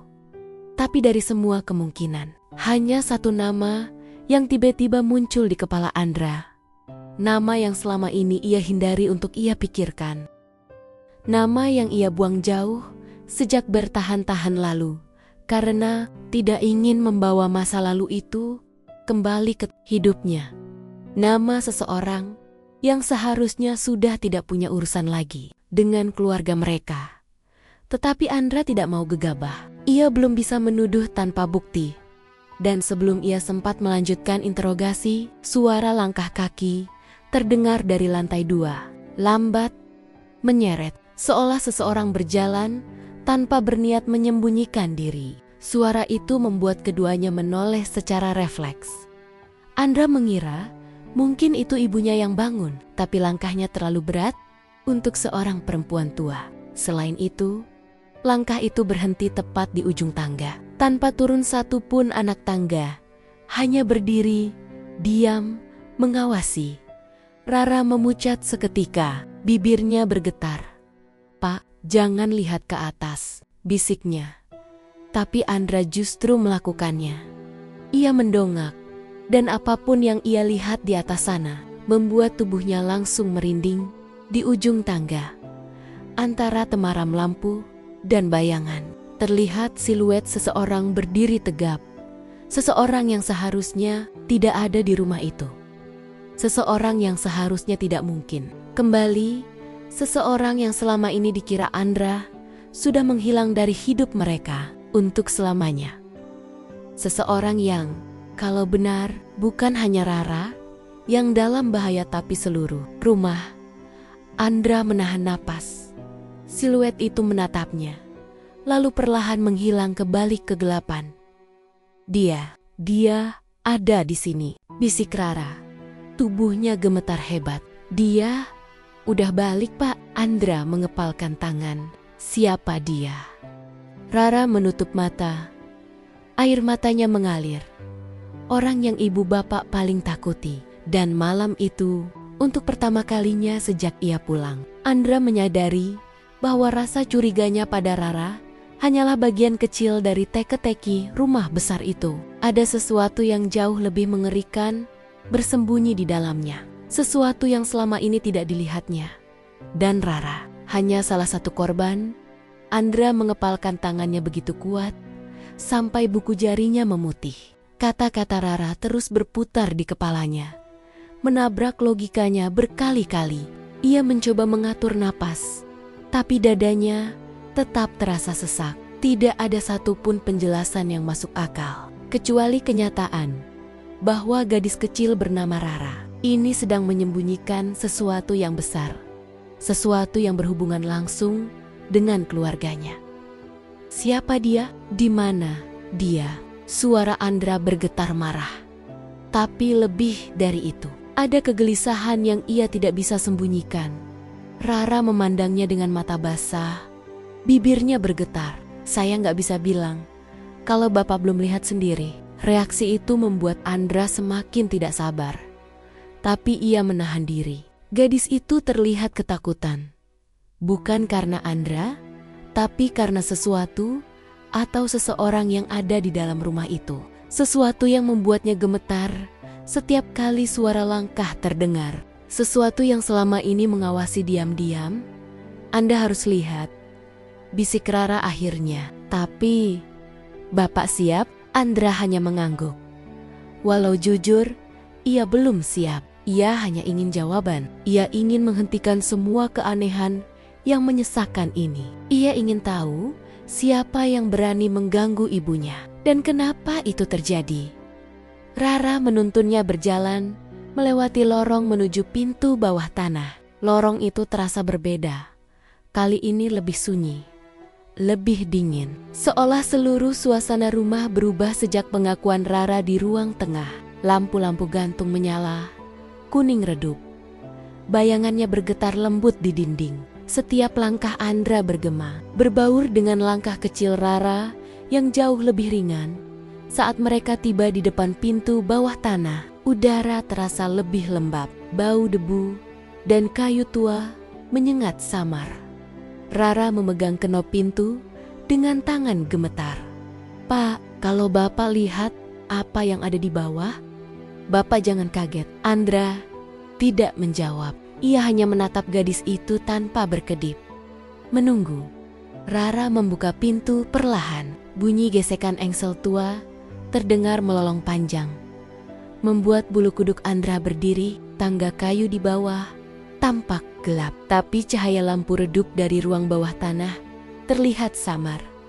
Rara menyalakan lampu tambahan, lalu menuntun Andra menuruni tangga. Setiap langkah menciptakan derit panjang, seolah lantai rumah itu sendiri keberatan memikul beban rahasia yang selama ini disembunyikannya di bawah. Suasana lebih dingin lagi. Ruangan yang kemarin hanya terlihat sekilas, kini tampak penuh. Debu menumpuk di mana-mana, tapi ada satu area yang tidak berdebu sama sekali. Rara berhenti di depan satu tirai kain kusam yang menggantung dari pipa besi tua. Tirai itu kecil, tapi cukup untuk menutupi sudut ruangan. Inilah tempatnya, kata Rara pelan. Keheningan yang menyertainya begitu mencekam, sampai Andra bisa mendengar detak jantungnya sendiri. Ia menatap tirai itu dengan tajam. Kemarin, ia hampir membuka bagian ini sebelum Rara memanggilnya. Dan sekarang, setelah semua kejadian aneh, bayangan di CCTV, langkah kaki misterius. Ternyata, ada sesuatu di balik tirai ini. Rara menarik tirai itu dengan satu tarikan yang gemetar, dan di baliknya bukan sosok hantu, bukan pencuri, bukan makhluk aneh seperti dalam film horor, tapi sebuah ruangan kecil yang jelas-jelas dibuat untuk seseorang tinggal diam-diam. Ada kasur tipis yang kusut, selimut compang-camping, sisa makanan yang sudah kering, botol air, dan baju lusuh tergantung di tali.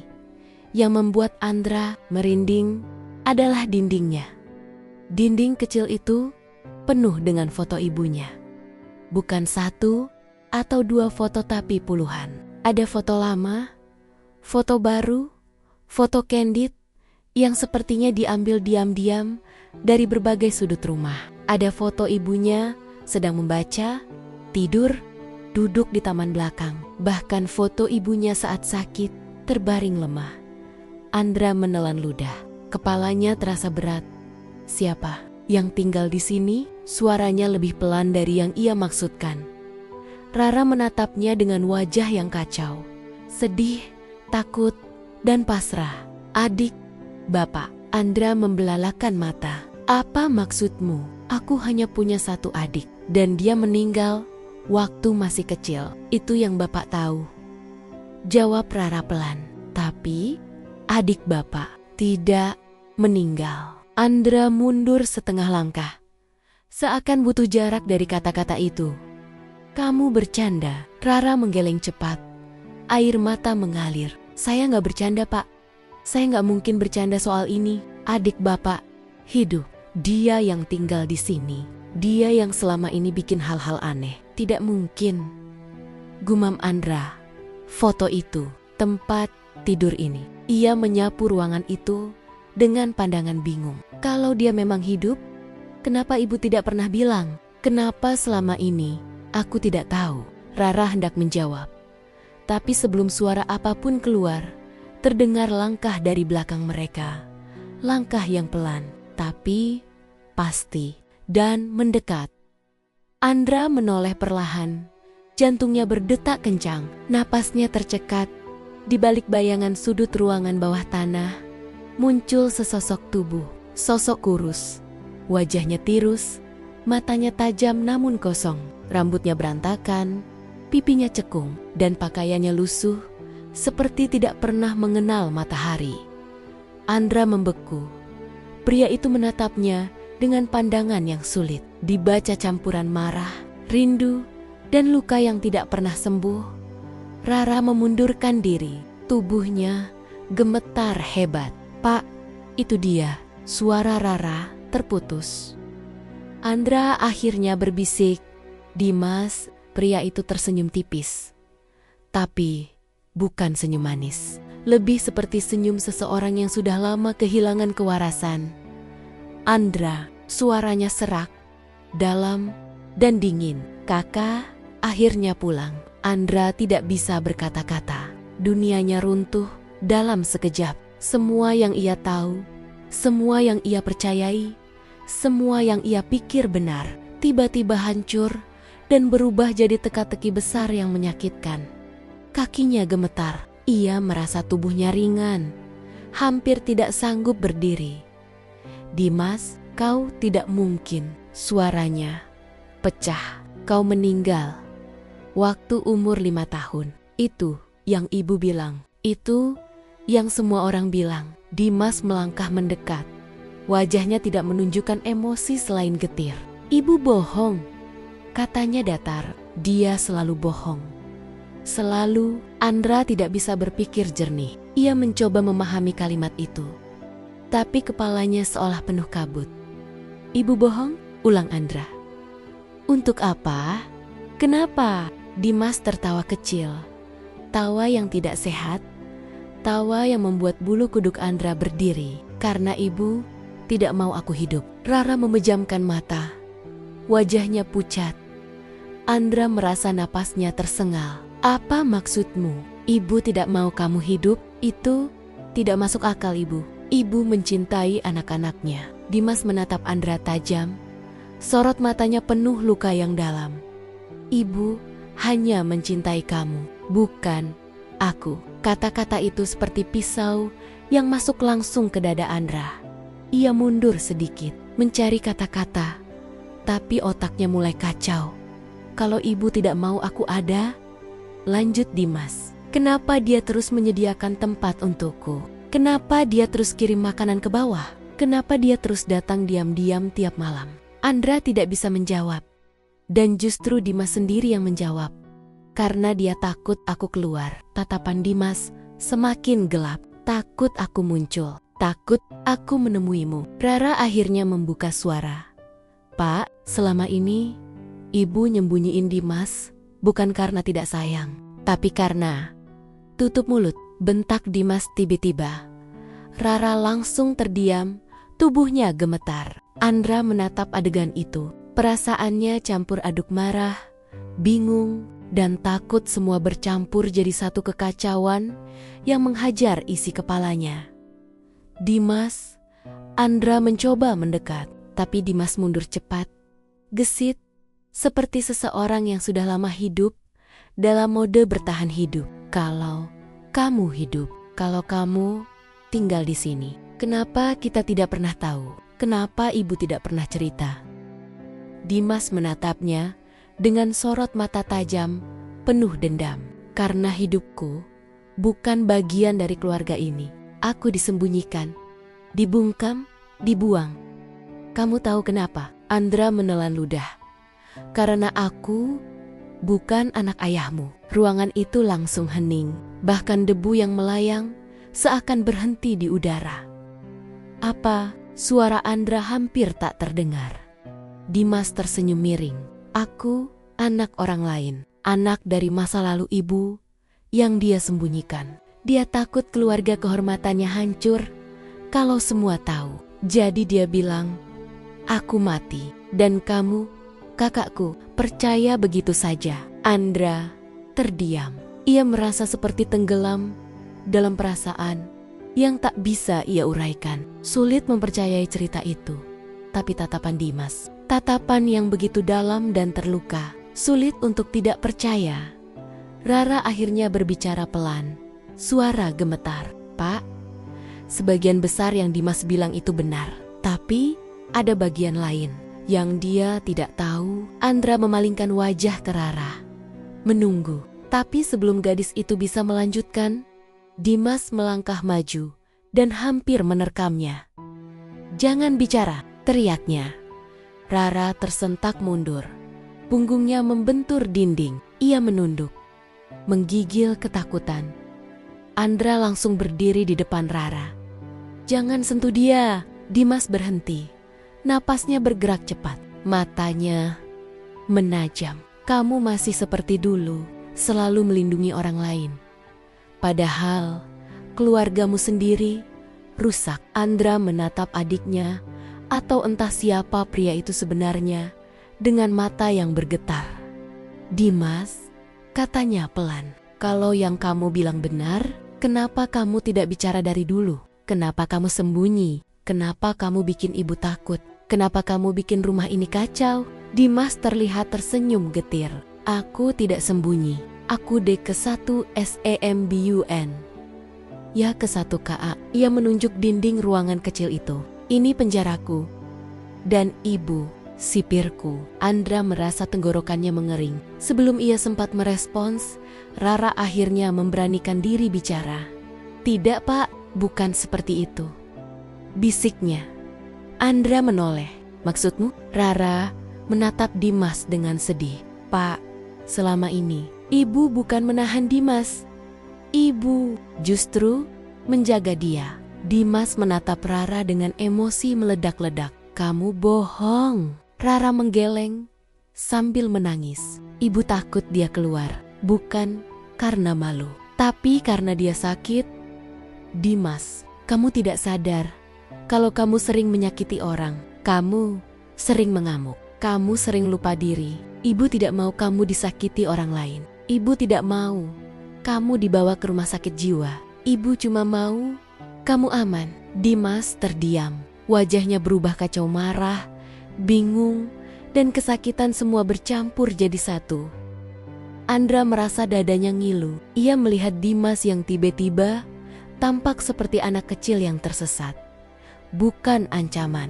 Ia merasa kasihan, tapi juga takut. Semua yang ia pikir ia tahu hanyalah kepingan kecil dari kebenaran yang jauh lebih gelap. Rara lanjut bicara pelan. Saya datang bukan buat mate-motai, Bapak.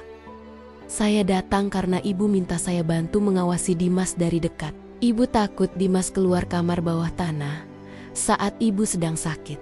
Ibu takut Dimas melukai dirinya sendiri atau orang lain. Andra tidak tahu harus merasa apa. Ia menatap Dimas, lalu Rara, lalu kembali ke Dimas. Kalau benar begitu, Andra menarik napas panjang. Kenapa kamu bikin rumah ini kacau? Dimas tersenyum miring. Mata berkaca-kaca. Karena aku ingin dilihat. Kak, aku ingin keluar. Aku ingin kamu tahu, aku hidup. Aku ingin berhenti sembunyi. Andra terdiam lama. Setelah hampir 1 menit, ia akhirnya mengeluarkan kalimat yang sama-sama berat untuknya dan Dimas. Mulai sekarang, kamu tidak perlu sembunyi. Dimas menatap Andra dengan mata yang goyah. Kalau kamu benar adikku, lanjut Andra, maka aku akan menjagamu. Tapi kita harus keluar dari ruang ini. Ucapan itu membuat Dimas meneteskan air mata tanpa suara. Tapi sebelum sesuatu yang lebih damai terjadi, suara langkah kaki terdengar dari atas. Bukan langkah lembut seperti Rara, bukan langkah berat seperti milik Dimas, tapi langkah panik, langkah seseorang yang ketakutan, suara ibu mereka. Andra, teriakan itu menggema ke seluruh rumah, dan ketiganya langsung menoleh. Andra berdiri kaku, napasnya tercekat, seakan paru-parunya menolak bekerja. Tubuhnya mematung di antara debu ruang bawah tanah yang gelap dan bau lembab yang selama ini ia benci. Namun, kini bau itu bukan lagi hal yang menakutkan, melainkan menjadi saksi dari kebenaran besar yang selama bertahan-tahan terkubur. Kebenaran yang tak pernah ia bayangkan akan muncul dengan cara seperti ini. Di depannya berdiri seseorang yang selama ini hanya hadir dalam cerita sedih masa kecilnya. Seseorang yang ia yakini telah tiada. Seseorang yang namanya hanya disebut ketika ibunya menangis sendirian, ketika ayahnya menghindari pembicaraan, atau ketika malam-malam penuh ketegangan melanda rumah tua ini. Dimas, adik yang pernah ia sayangi, tapi kemudian hilang begitu saja dari hidupnya. Kini Dimas berdiri di depan Andra, kurus, pucat, rambutnya berantakan, seperti tak pernah disentuh sisir bertahun-tahun. Namun, kedua mata itu masih sama. Mata yang dulu selalu memandang Andra dengan kagum, kini justru dipenuhi ketakutan mendalam. Dan yang membuat Andra tambah terkejut, Dimas bersembunyi di belakang Rara, memegang lengan gadis itu, seperti seorang anak kecil yang takut kehilangan tempat aman satu-satunya di dunia. Rara memandang Andra dengan tatapan lembut, namun penuh luka, seolah segala beban yang ia tanggung selama bekerja di rumah itu akhirnya harus diungkap. Entah konsekuensi apapun yang menanti. Pak, suara Rara gemetar, bukan karena takut pada Andra, tetapi karena ia tahu setelah hari ini tak akan ada yang sama lagi. Saya bekerja di sini bukan untuk Bapak. Saya di sini untuk menjaga Mas Dimas. Andra tersentak, hatinya seperti ditusuk. Rara melanjutkan. Suaranya lirih namun jelas, untuk memastikan Mas Dimas tidak menyakiti siapapun lagi, atau disakiti siapapun. Kata-kata itu memukul Andra hebat. Ia hampir tak percaya telinganya sendiri.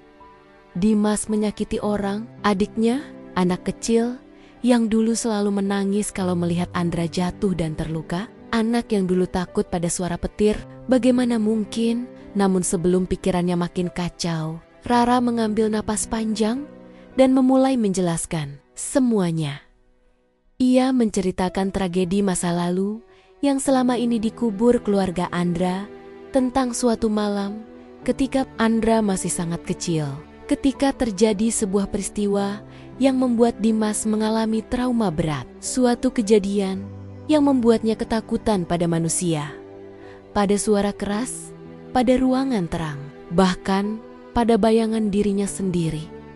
Setelah kejadian itu, ayah mereka memutuskan untuk menyembunyikan Dimas dari dunia luar demi menghindari skandal keluarga, demi menjaga citra, demi menyembunyikan segala aib yang bisa menghancurkan nama besar mereka. Dimas dibawa ke ruang bawah tanah, tidak dipenjara, tapi disembunyikan, dipisahkan dari dunia. Ayah mereka mempekerjakan satu orang yang bertugas menjaga Dimas, seorang perawat tua bernama Raden, yang diam-diam menjadi orang terdekat Dimas bertahun-tahun. Namun saat perawat itu meninggal, tak ada lagi yang menjaga Dimas. Hingga akhirnya cucunya Rara muncul menggantikan. Rara tidak datang sebagai pembantu, ia datang sebagai pelindung. Sebagai penjaga terakhir rahasia keluarga itu, ia mengurus Dimas, menenangkan ketakutannya, memberikan makanan, menemani ketika ia ketakutan di malam hari, dan menjaganya agar tidak keluar ke area rumah sembarangan. Rara jugalah yang selama ini menata ulang barang-barang yang hilang dari kamar Ibu Andra. Karena Dimas selalu mengambil barang milik ibunya untuk merasa dekat dan aman, ia mematikan CCTV, bukan karena ingin menyembunyikan kejahatan, tetapi karena Dimas panik setiap melihat kamera. Ia menyelinap di malam hari, bukan karena ingin meracuni siapapun, tetapi karena ia harus membawa makanan untuk Dimas dan memindahkan barang-barang yang bisa membuat Dimas ketakutan. Ibu Andra, obatnya tidak pernah diganti siapapun. Justru ibunya sendirilah yang mengambil obat tambahan agar bisa tidur. Karena hampir setiap malam, ia mendengar langkah seseorang di sekitar kamarnya. Suara itu adalah suara Dimas yang ketakutan, berjalan mondar-mondar tanpa arah. Semua tuduhan yang selama ini Andra gunakan untuk menekan Rara, semuanya salah. Semua kecurigaan yang ia tumpahkan pada gadis itu, tak ada satupun yang benar. Hening melanda ruangan itu, begitu pekat hingga Andra bisa mendengar detak jantungnya sendiri. Dadanya terasa sesak. Setiap kata yang keluar dari Rara seperti menghantamnya lebih keras dari pukulan manapun. Dimas masih berdiri di belakang Rara, menatap Andra dengan mata penuh rasa bersalah dan ketakutan. Matanya berkilat, seolah ia takut Andra akan mengusirnya, memarahinya, atau bahkan mengulang kejadian yang pernah membuatnya trauma dulu. Namun Andra justru merasa lututnya lemas. Suara Andra pecah, sesuatu yang sudah puluhan tahun tak pernah terjadi di hadapan siapapun. Aku pikir kamu sudah mati. Dimas menunduk, bibirnya bergetar. Andra, suaranya parau, seperti seseorang yang jarang berbicara. Maaf, aku takut.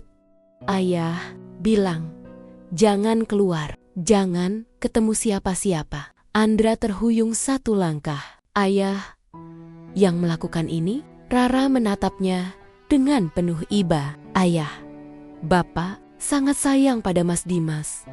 Tapi caranya salah. Ia pikir menyembunyikan Mas Dimas bisa melindungi semuanya. Tapi justru itu yang membuat keadaan makin parah. Andra menutup wajah dengan kedua tangan. Rasanya dunia berputar. Ayahnya yang selama ini ia hormati, yang selama ini dikenal sebagai sosok tegas rupanya, menyembunyikan fakta sebesar ini. Ia merasakan seseorang menyentuh lengan bajunya. Ketika ia menurunkan tangannya, Dimas berdiri sangat dekat dengannya. Andra, suara Dimas lirih. Maaf, aku takut ketemu kamu.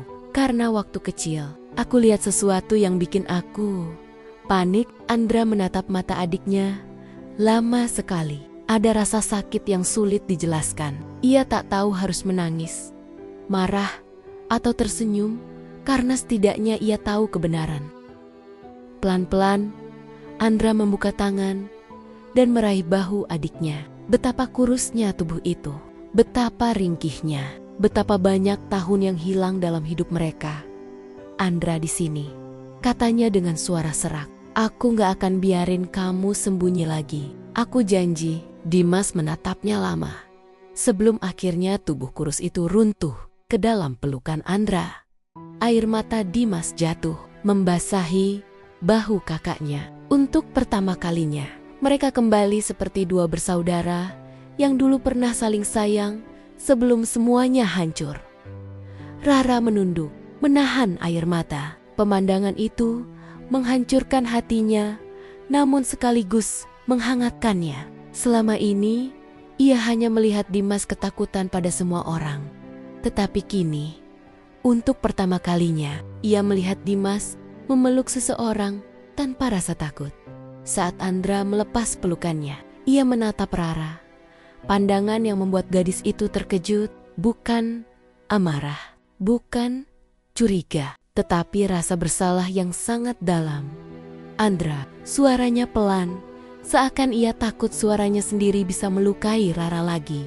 Aku minta maaf, aku benar-benar salah menilai kamu. Aku keras, aku kasar, aku nuduh macam-macam. Padahal kamu yang selama ini menjaga semuanya. Rara menggigit bibir, mencoba menahan air mata yang sudah menggenang. Tidak apa-apa, Pak.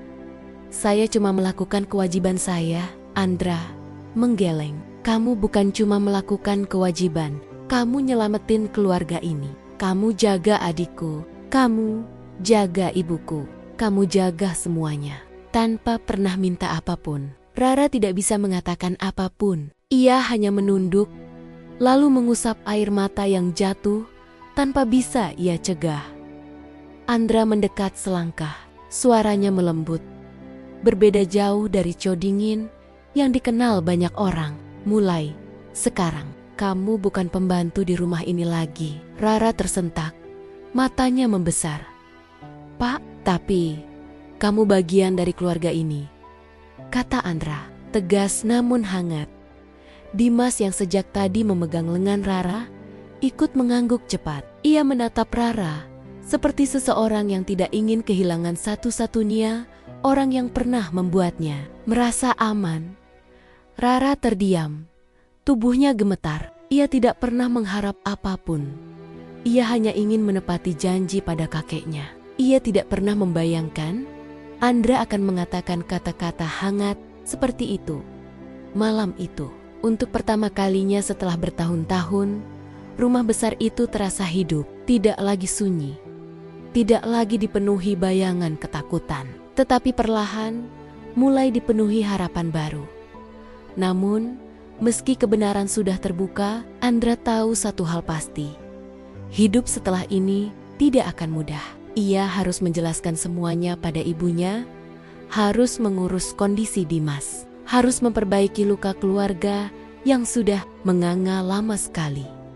Tapi ketika ia melihat Dimas tertawa kecil, karena disentuh Rara tawa kecil yang hampir tidak terdengar, namun membuat seluruh ruang bawah tanah itu terasa lebih hangat. Andra tahu satu hal, selama ada Rara, Dimas akan baik-baik saja. Andra menatap gadis itu lama, dan untuk pertama kalinya, ia merasa ada sesuatu di dadanya yang bergerak pelan. Sesuatu yang selama ini ia tutup rapat karena terlalu sibuk menjadi Codingin yang hanya hidup untuk pekerjaan. Kini ia tahu, gadis miskin yang dulu ia curigai itu bukan hanya penyelamat keluarganya, tapi juga seseorang yang berhasil menggerakkan hatinya. Dan malam itu, di ruang bawah tanah yang menjadi tempat banyak rahasia kelam, Andra merasakan permulaan sesuatu yang baru, sebuah kehidupan yang lebih jujur, lebih hangat, dan jauh berbeda dari apapun yang ia duga sebelumnya. Cerita keluarga itu belum selesai, tapi untuk pertama kalinya, semuanya berada di jalur yang benar.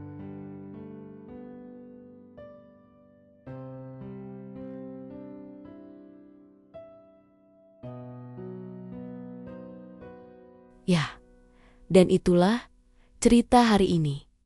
Terima kasih sudah menyimak cerita ini sampai akhir. Jika teman-teman suka dengan ceritanya, jangan lupa untuk like, share, dan subscribe agar channel ini bisa terus berkembang dan menghadirkan cerita-cerita menarik lainnya. Kalau teman-teman berkenan, silakan jawab salam di kolom komentar ya, agar kita bisa saling mendoakan dalam kebaikan. Wassalamualaikum warahmatullahi wabarakatuh.